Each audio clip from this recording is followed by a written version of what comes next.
Vaya temita os traigo para este café jurídico. Hoy os vengo a contar un caso real y solo espero que no estéis comiendo. Yo me puse a informarme de esto después de desayunar y se me ha revuelto el estómago que no sé si me volverá el apetito a lo largo de todo el día. No os digo más. No me quiero ni imaginar el atestado de este asunto, las imágenes. Terrorífico. Nos tenemos que remontar al año 2019, concretamente al 21 de febrero de 2019. Imaginaos a dos policías, dos compañeros, que tienen que acudir a una vivienda porque una mujer ha ido a la comisaría a denunciar la desaparición de su vecina. Una mujer que conocía desde hacía muchos años porque juntas llevaban a sus hijos al colegio. Esta mujer es peluquera y hace varios días que no ve a su vecina, a María Soledad.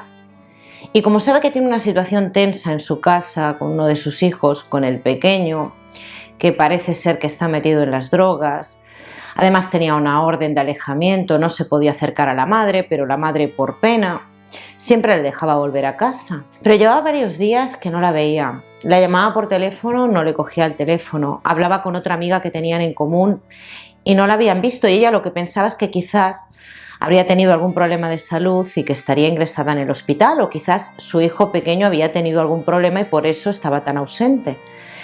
Y pensó que quizás yendo a la comisaría y preguntando por ella, denunciando que hacía tiempo que no la veía, ellos le podrían dar a lo mejor alguna respuesta. Entonces estos dos policías fueron a la dirección de María Soledad, como un día cualquiera. Además, uno de los policías conocía a Alberto. Era un viejo conocido, describe. Sabían de la existencia de esa orden de protección y también sabían que en varias ocasiones se la había saltado. Entonces se acercaron al portero automático y llamaron. Y el chico respondió, pero no les abrió la puerta. Volvieron a llamar y ya no contestó más. Y entonces llamaron a una vecina. La vecina les abrió la puerta y subieron al piso donde estaba Alberto, a la casa de María Soledad. No se imaginaban lo que pocos segundos después iban a ver. Probablemente esas imágenes no las borrarán de su cabeza nunca más. Llamaron a la puerta y Alberto no abría. Pero ellos sabían que estaba dentro, porque momentos antes había contestado el telefonillo. Empezaron a decirle: Alberto, sal, que sabemos que estás dentro. Abre la puerta, venga, que no pasa nada, que sabemos que estás dentro. Quizás lo que ellos pensaban es que se habría saltado la orden de protección, que su madre había salido a hacer la compra, eran las 3 de la tarde. Y que el joven de 28 años tenía miedo de abrir la puerta por si lo llevaban detenido. Pero insistieron varios minutos: abre la puerta, Alberto, venga, sal. Entonces el chico puso la cadena a la puerta y asomó la cabeza. Venga, abre la puerta, que no pasa nada, sal, Alberto. El chico finalmente abre la puerta y vuelve corriendo hacia la cocina de la casa. Los policías se ponen en preaviso y echan mano al arma reglamentaria pensando que quizás él podría salir con un arma o con un cuchillo. Y le dicen: venga, Alberto, sal ya, ¿qué está pasando? ¿Dónde está tu madre? Entonces el chico sale al descansillo y empieza a hacer gestos con las manos y a decir: no he hecho nada, yo no he hecho nada, yo no he hecho nada. Lo que describen los policías es que cuando el chico manoteaba el aire no tenía intención de pegarles, estaba muy nervioso, muy nervioso. Y entonces le preguntaron: ¿dónde está tu madre, Alberto? Y él dijo: está muerta. En ese momento le piden que se tumbe boca abajo, le ponen los grilletes y uno de los policías empieza a caminar hacia el interior de la vivienda, pensando en su cabeza que quizás María Soledad, que tenía 65 años, habría muerto de un infarto y, como en otras ocasiones les ha pasado, se la encontraría muerta encima de la cama, y que quizás el chico no había tenido el valor de llamar a la policía. Pero lo que se encontró fue dramático, porque mientras iba caminando y pensando en esto que os acabo de relatar, llegó al dormitorio principal y allí se encontró la imagen más sobrecogedora que quizás este policía ha visto en toda su carrera. Vio la cabeza de María Soledad encima de la cama, encima de una improvisada colcha de bolsas de plástico rotas, con el cuero cabelludo desprendido. Las manos estaban totalmente amputadas y lo que relata el policía es que la manicura estaba perfectamente hecha. Fijaos las imágenes que se graban en la mente de este hombre. La manicura rosa que llevaba María Soledad en las manos. Parte de las extremidades se encontraban en la cocina. En la caseta del perro, porque este chico tenía un perro, estaba el tronco de la madre. Cuando fue hacia la cocina, se encontró restos por toda la casa, salpicaduras de sangre. Y lo más horroroso, un tupper donde se encontraba el corazón de la madre con un tenedor. El chico en ese momento no dijo nada, estaba frío, tranquilo. Toda esa agitación que había demostrado al principio había desaparecido. No decía nada, no abrió la boca. Este policía no daba crédito a lo que estaba viendo, no daba crédito. Había partes humanas guisándose en la cocina. Rápidamente salió fuera. El compañero no daba crédito a lo que estaba oyendo. ¿Te has asegurado bien de lo que estás diciendo? Como para no asegurarse. Llamaron a su jefe y después llegó el departamento de policía especialista en homicidios. Ese chico no volvió a decir nada a estos dos compañeros, pero luego confesó que se había comido parte de los restos y que otros se los había dado a su perro. A partir de ahí, los vecinos empiezan a decir que este chico había bajado bolsas de basura. Fueron a asegurar la zona, el perímetro, la casa, y en los contenedores no vieron nada hasta que se dieron cuenta de que había otro contenedor dentro de la vivienda y allí dentro parte de las vísceras de María Soledad. Este chico tiene una historia. Este hombre, porque ya no es un chico, con 28 años, tiene una historia que yo no puedo explicar si no es a través de los ojos de la locura, de la pérdida absoluta de la cordura. Vamos a analizar su historia. Es una familia normal, de clase media, que vive en el barrio de Las Ventas, en Madrid. Tiene un hermano mayor. Su padre fallece en el año 2008 cuando él todavía es un adolescente. Próximo a la mayoría de edad, tendría por aquel entonces 17 años. Es un estudiante normal, estaba estudiando contabilidad. Pero entonces pasa algo, muere su padre y la madre, por lo que describen los testigos, cae en depresión y empieza a abusar de la bebida.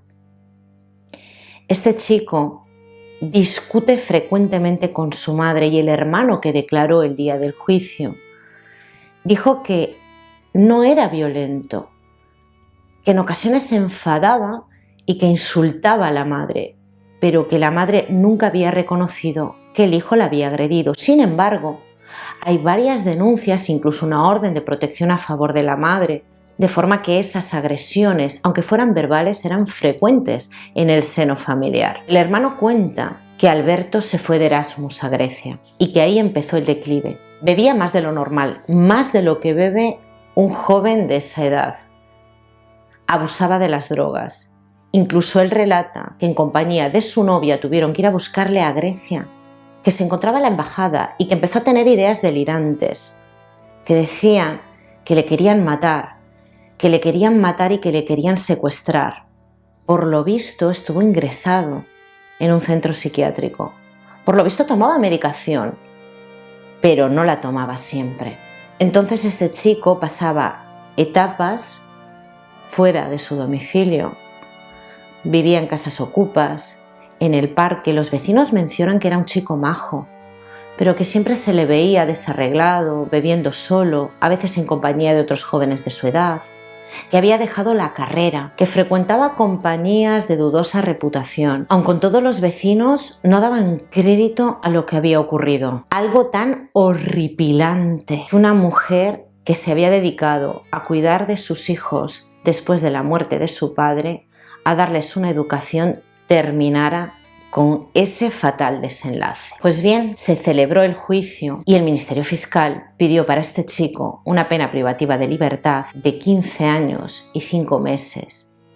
Se calificaron los hechos como un delito de homicidio, que ya sabéis que está regulado en el artículo 138 del Código Penal, y la pena privativa de libertad va de 10 a 15 años. Siempre se habló de homicidio, no de asesinato. Y por la profanación de cadáver, la pena privativa de libertad oscila entre 3 a 5 meses. En España, el canibalismo no es delito. Comer carne humana no está tipificado en el Código Penal. Digamos que es una situación alegal. Lo que es ilegal es cómo vas a conseguir esa carne humana, porque se presupone que previamente has tenido que quitarle la vida a alguien. Pero ya veis que la pena privativa de libertad es de 3 a 5 meses. De forma que el Ministerio Público lo que pidió son 15 años, la máxima del homicidio, y 5 meses. La defensa intentaba buscar una eximente total, es decir, considerar a Alberto inimputable.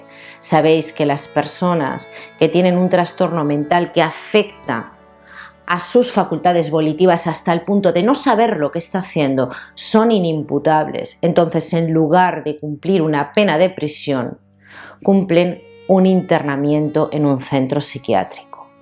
Y como atenuante de forma subsidiaria pedían el trastorno mental transitorio. ¿Qué ocurrió? De todas las declaraciones, por lo que he podido investigar en este asunto, llama la atención, por una parte, el personal médico, los psiquiatras, los peritos encargados de valorar a este joven mencionan que en ningún caso se puede apreciar que este chico tuviera afectadas hasta tal punto sus facultades mentales que no supiera lo que estaba haciendo. Lo describen como alguien frío, calculador, con afán de dominación, con ciertas características narcisistas y psicopáticas. No le consideran un enfermo. Y a su vez, los familiares, la propia vecina que va a denunciar la desaparición de María Soledad, después de su declaración, mira a Alberto y le dice mucha suerte, y aprovecha el momento en el que está declarando para hacer una denuncia pública sobre las pocas ayudas que tienen las familias con enfermos mentales. La gente decía, su hermano, este chico no está bien, este chico no está bien. Estuvo internado varias veces en centros psiquiátricos. Llama la atención porque a veces pensamos que el hecho de tener una enfermedad mental directamente te coloca en una situación de inimputabilidad, y no siempre es así. Puede ser que tengas una enfermedad mental, pero esa enfermedad mental no impida, o por lo menos no anule por completo, el conocimiento de lo que estás haciendo. La sentencia se recurrió, pero a este chico, a este hombre, le consideran autor sin ningún tipo de eximente o atenuante, y por tanto le aplican la condena de 15 años y 5 meses de prisión. Varias cosas que quiero contaros de este tema. Una de ellas ya os la he comentado, y es que no existe el delito de canibalismo en España. Comer carne humana no es un delito, que quizás os llame la atención. Estaríamos hablando de alguien que ya ha perdido su vida. Entonces, lo que protege el artículo 625 del Código Penal es el respeto, ¿no? El respeto que se tiene que tener a los fallecidos, pero no se protege la vida, toda vez que ya no existe. Estamos hablando de alguien que ha fallecido. Y algo que yo creo que debemos de tener un poco presentes todos es que no todos los delitos son iguales. Privarle la vida a una persona es el acto o de los actos más reprobables que existen, más castigados en nuestro Código Penal. Pero desde mi punto de vista, no todos los homicidios, todos los asesinatos deberían de ser considerados iguales. Aunque el Código Penal no entra a discriminar el contexto, porque sería imposible, cada caso es único, ¿no? Pero a mí me cuesta muchísimo cómo se equiparan ante la ley determinados supuestos. La verdad, chicos, que yo no sé cuál es la solución ni qué se podría hacer con este tipo de personas. Cada caso es único, obviamente, y aquí lo que se trata de valorar es si esta persona era consciente, o se trató de valorar si esta persona era consciente de lo que estaba haciendo, hasta qué punto tenía sus facultades mermadas o no, si tenía un trastorno o no lo tenía. Pero es que buscando información de este asunto, incluso buscando jurisprudencia, te das cuenta de que vivimos un poco al margen, de que esto es una realidad que pasa, de que no son casos tan aislados como pensamos, de que hay personas que tienen trastornos mentales que no se van a poder reinsertar en la sociedad nunca, nunca.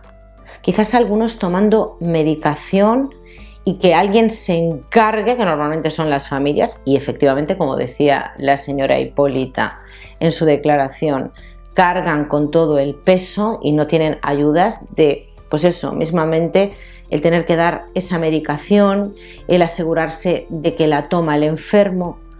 Quizás en esos casos donde la enfermedad está diagnosticada, donde hay un tratamiento médico, hay una evaluación, hay un seguimiento por parte de un psiquiatra, esa persona insertarse al 100% en la sociedad no va a ser posible, pero sí va a poder estar controlada aunque esté en libertad.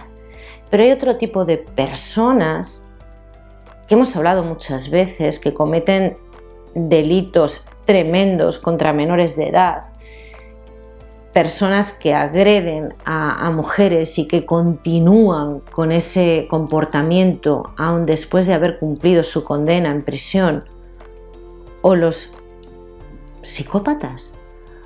Los psicópatas, por lo que he podido investigar, los psicólogos, los psiquiatras dicen que son personas que no tienen un trastorno mental, simplemente y llanamente son personas que no tienen alma, no tienen empatía, saben que lo que están haciendo no es bueno, saben los efectos que provocan con sus actos, pero aún así les da igual, lo hacen. Además, es curioso que cuando hablamos de psicópatas o de narcisistas, pensamos que son personas que cometen delitos, que son asesinos en serie. Y lo cierto es que no. Las personas con psicopatía, con rasgos psicopáticos, son personas, todo esto por lo que yo he podido investigar por mi cuenta, que tienen una imagen de cara a la galería de perfección, con un comportamiento intachable y que rara vez acuden a la violencia o cometen delitos. Pero hay quienes sí lo hacen. ¿Qué hacemos con esas personas? Si realmente este hombre hubiera sido una persona que se ha considerado un psicópata, bueno, de hecho así lo han considerado los peritos médicos. ¿Qué hacemos con esta persona cuando cumpla sus 15 años de condena? Habrá cumplido con la sociedad, pero es que yo no lo quiero tener en la calle, yo no quiero un vecino así. Yo no quiero un vecino así. ¿Qué hacemos con este tipo de personas? ¿Las donamos a la ciencia? ¿Las encerramos en un sitio para toda la vida? No lo sé. La pregunta yo no la puedo responder. A mí me gusta pensar que quizás esto hubiera podido evitarse si realmente era un enfermo, que hubiera más ayudas, porque no las hay. Hace poco os compartía por Instagram que había ido a un evento de una asociación que había iniciado una propuesta legislativa para solicitar más ayudas a familiares con enfermos que tienen problemas mentales. Y se negó, ni siquiera se llegó a debatir esta propuesta legislativa. No hay ayudas. Pero me gustaría pensar que se podrían evitar este tipo de situaciones con educación. Todavía no está claro, por lo menos lo que yo he podido investigar, si un psicópata nace o se hace, o es un 50-50, si el entorno es determinante, si naces con esa predisposición y el hecho de tomar drogas o abusar del alcohol puede provocar una explosión y que realmente no haya una vuelta atrás. No lo sé. La verdad es que este caso me ha dejado impactada, sobre todo el relato de los dos policías, que creo que llevarán ese trauma el resto de sus vidas, el resto de su trayectoria profesional. y creo que merecen el reconocimiento, ¿no? Por la labor que hacen, porque al final su labor es, que ya sabéis que a veces yo he criticado, ¿no? Pero bueno, como en todo hay profesionales buenos y malos, ¿no? Pero la labor de la policía, de la Guardia Civil, cuando tiene que enfrentarse a este tipo de sucesos, que como relataba uno de los policías, no les entrenan para eso, hacen pruebas físicas, pasan un informe psicológico, pero enfrentarte con esa crudeza, a ese tipo de actos que no eres capaz de empatizar, ¿no? Porque puedes asistir en un caso de un asesinato, de un homicidio, donde sabes cuál es la intrahistoria, lo que ha pasado, un momento en el que un hombre pues actúa de una manera o una mujer y de repente se le ha ido de las manos, tiene un trastorno mental transitorio, pero una situación así, con toda esa crudeza, que un hijo sea capaz de terminar con la vida de su madre y después comérsela, es algo que, fijaos que yo intento ponerme en el lugar del otro, empatizar y pensar cómo es posible llegar a ese punto, ¿no? Y solo encuentro la locura, porque como ser humano no soy capaz de que eso entre dentro de mi estructura mental, me produce muchísima repulsión, muchísimo rechazo. Entonces, sí, mi admiración y mi respeto para la policía y para la Guardia Civil. Os dejo este vídeo aquí, que creo que se ha hecho larguísimo, gracias por verme y me gustaría saber vuestra opinión en comentarios, ¿no? Porque al final nosotros, el pueblo, somos los que vamos promoviendo que las cosas cambien, que la sociedad avance, que la ley cambie, y me gustaría saber vuestra opinión en comentarios. ¿Cuál sería la solución, o por lo menos, no sé si la solución, porque yo creo que en este tipo de delitos no hay solución, pero qué alternativa pondríais vosotros para este tipo de actos? ¿Cómo lo solventaríais? ¿Qué tipo de pena estableceríais en casos como este? Lo dejo aquí, chicos, gracias por verme y como siempre os digo, un placer y nos vemos en el próximo vídeo.